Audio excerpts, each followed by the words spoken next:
সমষ্টিত 29,883 গৰাকী আই মাতৃক আমি মুখ্যমন্ত্ৰীৰ মহিলা উদ্যমিতা আঁচনিৰ জৰিয়তে চেক প্ৰদান কৰিলোঁ।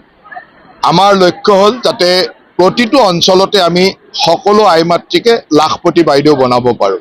মুখ্যমন্ত্ৰীৰ এই লাখপতি বাইদেউ বনোৱাৰ সপোনেৰে মুখ্যমন্ত্ৰীৰ মহিলা উদ্যমিতা আঁচনি আৰম্ভ কৰা হৈছিল। অসমত সকলো সমষ্টিতে আমি এনেকুৱা ধৰণে প্ৰতিগৰাকী আই মাতৃক আমি 10,000 টকাকৈ দি আহিছোঁ। আজি বাওঁসুঙুৰি সমষ্টিতো আমি প্ৰায় 25,000 আই মাতৃক এই চেক প্ৰদান কৰিলোঁ আৰু আমাৰ বিশ্বাস আছে যে এই ধৰণে আমি অসমৰ গ্ৰাম্যাঞ্চলত থকা বা চহৰ অঞ্চলত থকা প্ৰতিগৰাকী দুখীয়া বা মধ্যবিত্ত পৰিয়ালৰ আই মাতৃক আমি বিভিন্ন ধৰণৰ উদ্যমিতাৰ কাম কৰিবলৈ উৎসাহ দি সকলোকে লাখপতি বাইদেউ বনাবলৈ সহায় কৰিম।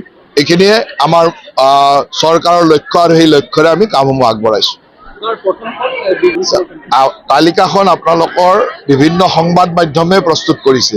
আমাৰ দলৰ এতিয়ালৈকে কোনো আনুষ্ঠানিক তালিকা ওলোৱা নাই আৰু আমাৰ দলৰ যেতিয়া আনুষ্ঠানিক তালিকা ওলাব তেতিয়া আনুষ্ঠানিকভাৱে সকলো কথা জনাব। আৰু বাকী আমাৰ মিত্ৰ দলসমূহৰো লগত বিভিন্ন পৰ্যায়ত আলোচনা চলি আছে আৰু আলোচনাৰ পিছত আপোনালোকে সকলো কথা গম পাব।